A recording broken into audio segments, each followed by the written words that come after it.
தைரியம் என்பது மனித பண்புகளிலேயே முதலாவது ஆகும். இது யாரும் உங்களுக்கு இருக்கா?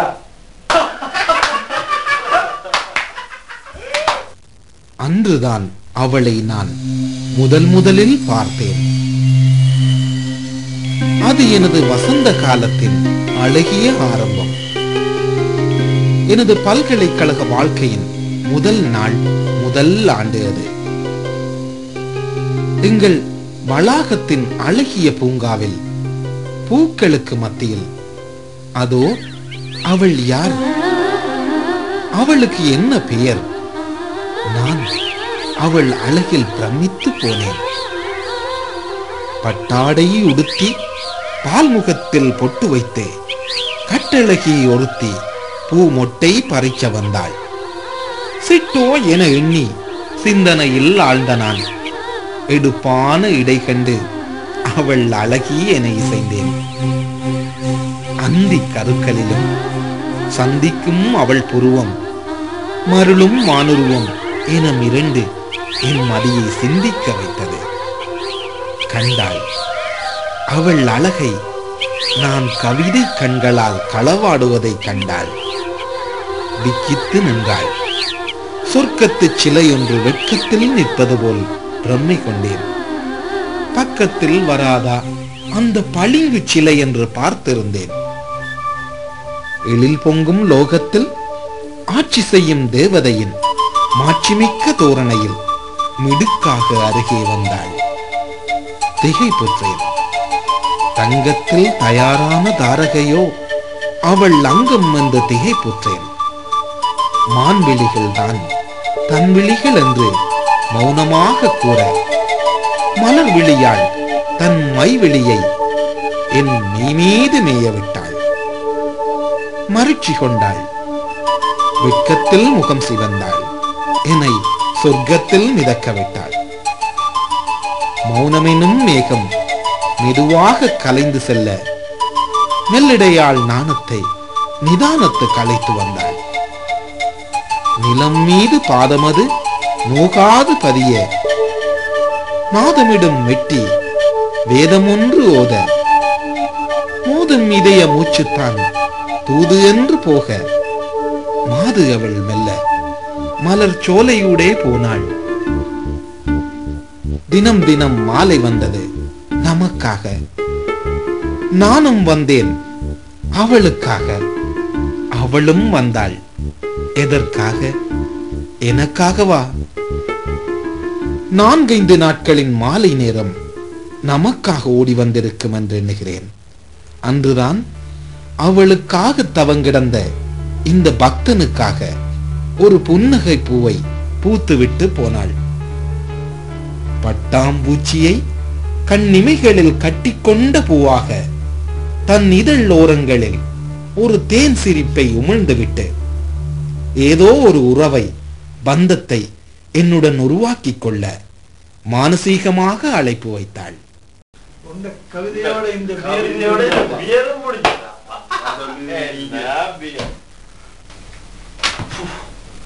குடிமகனே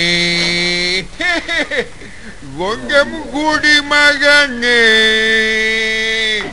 நான் கொடுக்கட்டுமா? எங்கட ஊர் வடிச்சாடாட்டுக்கு முன்னால இந்த போட்ல எல்லாம் என்ன மூளைக்கு குடிமகனே ஒங்கம் குடிமகனே நான் கொடுக்கட்டுமா?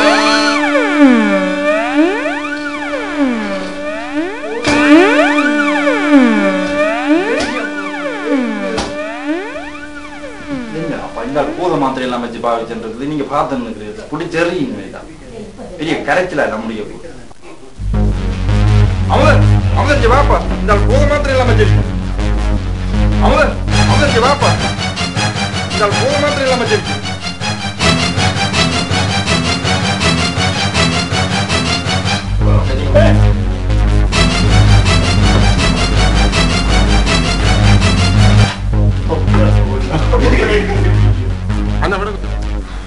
அமுதன் இதை கொண்டே எறிஞ்சு விடுங்க. கவனமா வை, காணக்கூடாத இடத்துல ஒண்ணு வை, நோ ப்ராப்ளம். தெரியக்கூடாத இடத்துல ஒண்ணு வை. இப்ப இந்த இதெல்லாம் அடிக்க பழகிட்டுது. இந்த இதெல்லாம் அடிச்சு இப்ப லேண்ட்லோட் தெரிஞ்சா நாங்க வீட்டுல இருந்து முடிஞ்சு எங்களை திரட்டி போட்டுருவாங்க. தேவையில்லாத வேலை.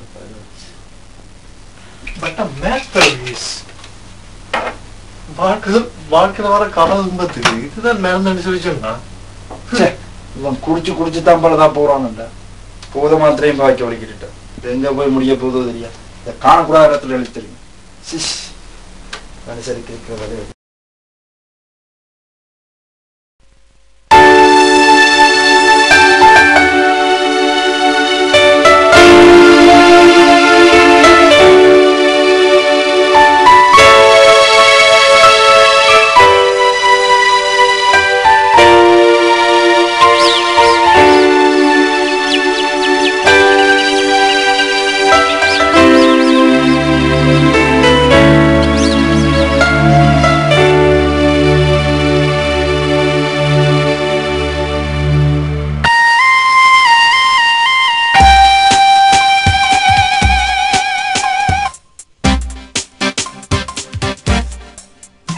மச்சான், நேரம் போட்டது போவோம். சரிடாப்பா, கொஞ்சம் லேட்டா போச்சு. இந்த புக்ஸ் எல்லாம் ரிட்டர்ன் பண்ணி போட்டு வரதுக்கு படாத பாடுபட்டுட்டார். இந்த கம்ப்யூட்டர் லேப்ல தான் மச்சான். சொன்னா நம்ப மாட்டேன். 2 hours அந்த சைனீஸ் கேளும் எங்கட தமிழ் பொடியனும் சே பார்த்து கொண்டிருக்க எனக்கு சீ என்று போச்சு மச்சான்.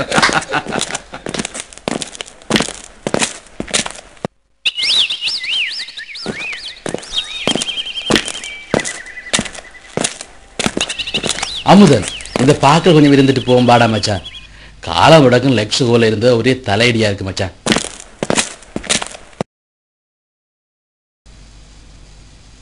இனி இந்த பாக்ஸ் ரூமுக்கு போயிருந்தா இந்த சாமர்க்க நித்திரையும் வராது. அது சரி, உடைய கவிதை எல்லாம் என்ன மாதிரி? அதான் உடைய காதல் கதையில பிடித்தான் கேட்கிறார். வாச எனக்கெல்லாம் சொல்லுறவன். கடிதம் கூட கவிதையில் எழுதுறாமே. நானும் வாசன மாதிரி உடைய பெஸ்ட் ஃப்ரெண்ட் தானே. ஏன் எனக்கு மட்டும் சொல்லக்கூடாது? நோ நோ நோ நோ, அப்படி ஒண்ணும் இல்ல. நீ என்னட்ட கேட்கல, நானும் சொல்ல இல்லை. அந்த சந்தோஷமான இளமை காலம், ஸ்வீட் மெமரிஸ், வண்டர்ஃபுல் ஃபீலிங்ஸ், இவை எல்லாத்தையும் காலங்காலமா சொல்லிக் கொண்டிருக்கலாம். எனக்கும் ஆனந்துக்கும் இருந்த நேசம் வெறும் ஃப்ரெண்ட்ஷிப்பா தான் இருந்தது. It was a very good friendship, you see. காலப்போக்கில் அதுவே ஆழமான காதலா மாறிட்டு.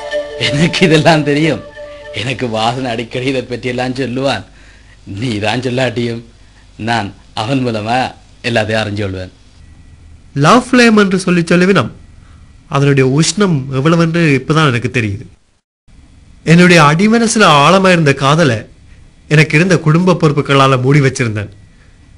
இப்ப கொஞ்சம் கொஞ்சமா பிரச்சனைகள் தீர்ந்தவுடனே ஆனந்தியின் நினைவுகள் மனசு முழுக்க விஸ்வரூபம் எடுத்து கிடக்கு. I love her so much. உண்மைதான் அமுதன். காதல் என்றால் சாதாரணமா நினைக்கிறோம் சில பேர். அதை உணர்ந்து பார்த்தா தான் அது எவ்வளவு வண்டர்ஃபுல் எக்ஸ்பீரியன்ஸ் என்று தெரியும்.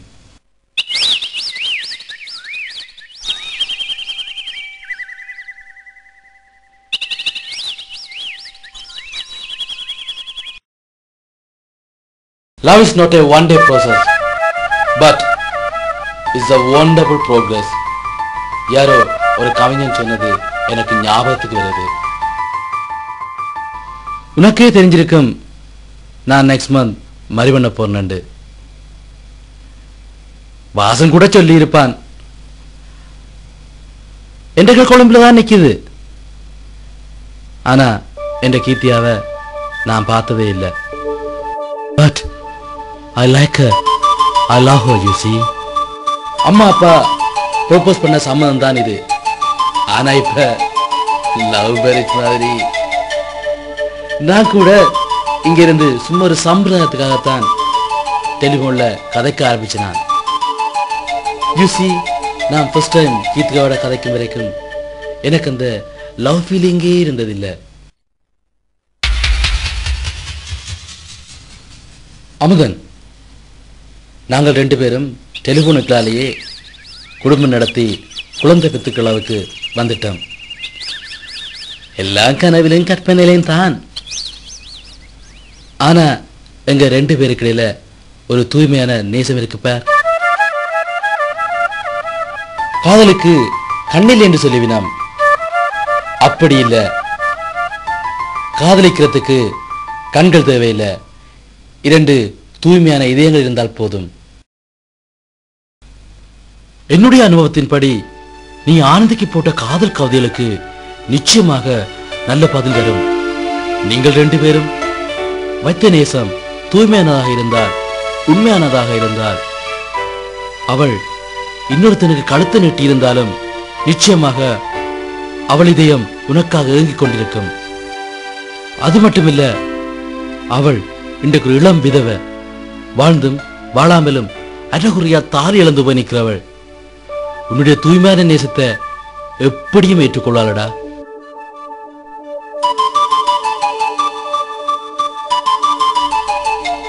அவளுக்கு நடந்த அந்த அவசர கல்யாணத்தை ஒரு விபத்தா எண்ணிக்கொள். அவளோட நீ வாழ போற வாழ்க்கைய உன்னதமா எண்ணிக்கொள். உன் வாழ்க்கை புறாயும் சந்தோஷமாயும் திருப்தியாயும் இருக்குமடா. ஆந்தின தாய் செய்து வச்ச அவசர கல்யாணத்தால அவள் 1 மாசத்திலேயே விதவ கோலம் போட்டுட்டாள். அவளின் உடம்புல ஏற்பட்ட ஊனம், மனசுல ஏற்பட்ட காயம் என்று இதையெல்லாம் பெரிய குறையா நினைக்காதேடா. இதெல்லாம் நீ வச்ச தூய்மையான காதலுக்கு முன்னால கால் தூசடா. சாச்சா, நான் அப்படி ஒன்று யோசிக்கலையடா. குடும்பத்துல மூத்த பிள்ளை அப்புறம் நான் குடும்ப பாரம் முழுக்க சுமந்ததால என்னுடைய சிஸ்டர்ஸோட வாழ்க்கையை பற்றி தான் சிந்திச்சனே தவிர ஆனந்தியை பற்றி உரிய நேரத்துல சிந்திக்கலையடா. ஆனந்தியும் ஒரு பெண் தானே, அவள் உரிய வயதுல வாழ வேணும், அவளை வாழ வைக்க வேணும் என்ற நினைப்பு லவ் பண்ண தெரிஞ்சு எனக்கு ஒரு கொஞ்சமும் இருக்கலையடா. அதால அழிஞ்சு போன அவள் வாழ்க்கைக்கு நான் இப்ப உயிர் கொடுக்க நினைச்சாலும் அவள் என்னை காதலித்த ஒரே ஒரு பாவத்துக்காக, அந்த ஒரே ஒரு காரணத்துக்காக அவள் பட்ட துன்பங்களை எல்லாம் என்னால் திருப்பி வாங்க முடியுமாடா? அந்த குற்ற உணர்வு தான் என்ற அடிமனசில் ஆழமா இருக்குதடா. ஆனந்தியை இப்ப போய் பார்க்க வேண்டும், மனம் விட்டு பேச வேண்டும் என்று ஆசைப்பட்டாலும் என்னுடைய குற்றமுள்ள கண்களுக்கு தைரியம் இல்லையடா. அதனாலதான் அவளுடைய பதில் கடிதத்துக்கு வெயிட் பண்ணி கொண்டிருக்கிறேன். அவளுடைய அன்பு எனக்கு கிடைச்ச பிறகு நானே நேரே ஸ்லோனுக்கு போய் அவளை கல்யாணம் செய்து கூட்டிக்கிட்டு வரதா இருக்கிறேன்.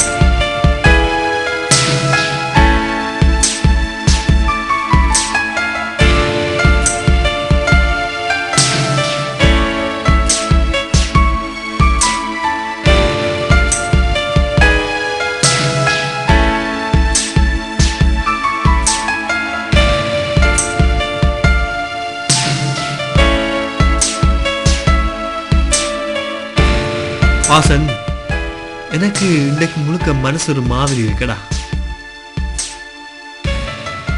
நான் போட்ட கடிதம் ஆனந்திக்கு கிடைச்சிருக்குமாடா?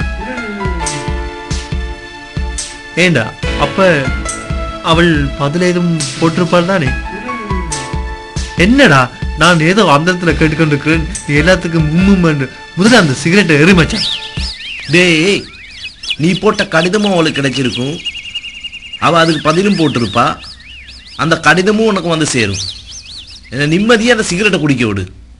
நான் இங்கே கனடா போகிற டென்ஷனில் உட்காந்து யோசிச்சு கொண்டு இருக்கேன், அதில் வேற ஒன்றை பிரச்சனை கொண்டாந்து இங்கே சொல்லி என்ன டென்ஷன் ஆகாது? நீ இந்த நேரத்தில் கனடாவுக்கு போகணும்னு நினைக்கிற, கொஞ்சம் தள்ளி போகிறது, ஆனந்தி இந்த சந்தோஷமான பதில பார்த்துட்டு போகிறது. நான் என்னடா செய்கிறது? நான் செய்கிற ஜாப் அப்படி. எந்த பொஸ்ஸுக்கும் என்னில தான் நம்பிக்கை அதிகம். அவங்க ஹார்ட் ஒர்க்கர்ன்னு சொல்லியே கழுத்தா இருப்பாங்க மச்சான். எனக்கு 2 வீக்ஸில் ஆடிட்டிங் வேலையெல்லாம் முடிஞ்சிடும் மச்சான். அப்படியே டொரண்டோவையும் கொஞ்சம் சுற்றி பார்த்துட்டு இந்த ஷாப்பிங்கையும் கொஞ்சம் முடிச்சுட்டு பை 22 நான் லண்டன் நிற்பேனடா. 2 வீக்ஸ் டைம் தானடா. நீ ஒன்றும் யோசிக்காத, ஆனந்திக்கிட்ட இருந்து உனக்கு நல்ல பதில் வரும். நீ 2 வீக்ஸ் என்ற கம்மிங் 22 என்ற சில நேரம் நீ வரதுக்குள்ள நான் ஸ்ரீலங்காவுக்கு போயிடும். எங்க நீ படுற அவசரத்தை பார்த்தா இப்பயே டிக்கெட் புக் பண்ணி வச்சிருக்க போல இருக்கு. அவசரப்படாதேடா, அதுக்கு எவ்வளவு வேலை இருக்கு. முதல்ல அவட்ட இருந்து ஒரு நல்ல பதில் வரட்டும். அதுக்கு பிறகு ஸ்ரீலங்கா போயிட்டு அவளை கல்யாணம் கட்டி இங்க கூட்டி வர வேலையை பார்க்கலாம். எதுக்கும் சும்மா அவசரப்படாதேடா. என்னப்பட எப்பயும் என்னுடைய பிளான்ஸ் ஐடியாஸ் எல்லாத்துக்கும் எகெயின்ஸ்ட் அன்னைக்கு தான் உன்னுடைய பாலிசி.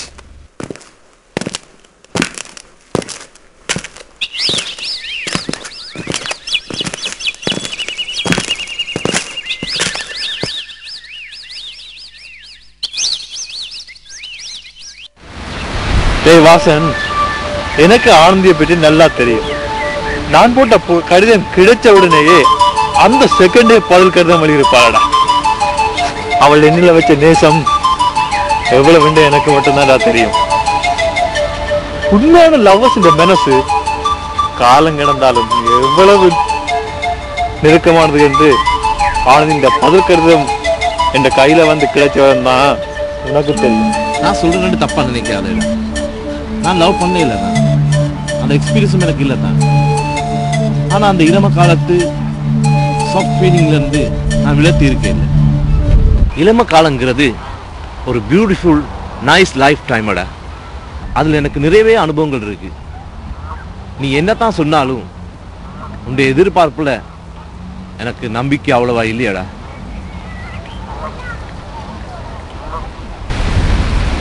ஏற்கனவே மன உடைஞ்சு போயிருக்கு ஆனந்திக்கு ஒருவேளை நீ போட்ட கடிதம் கூட அதிர்ச்சியை கொடுத்திருக்கலாம். விதவனா என்றாலும் அவ ஒருத்தனோட ஒரு நாளாவது வாழ்ந்திருக்கலாம்.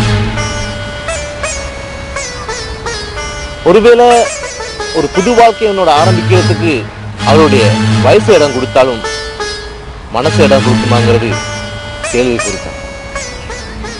என்ன இருந்தாலும் அவள் எங்களோட மண்ணில பிறந்த மகள்.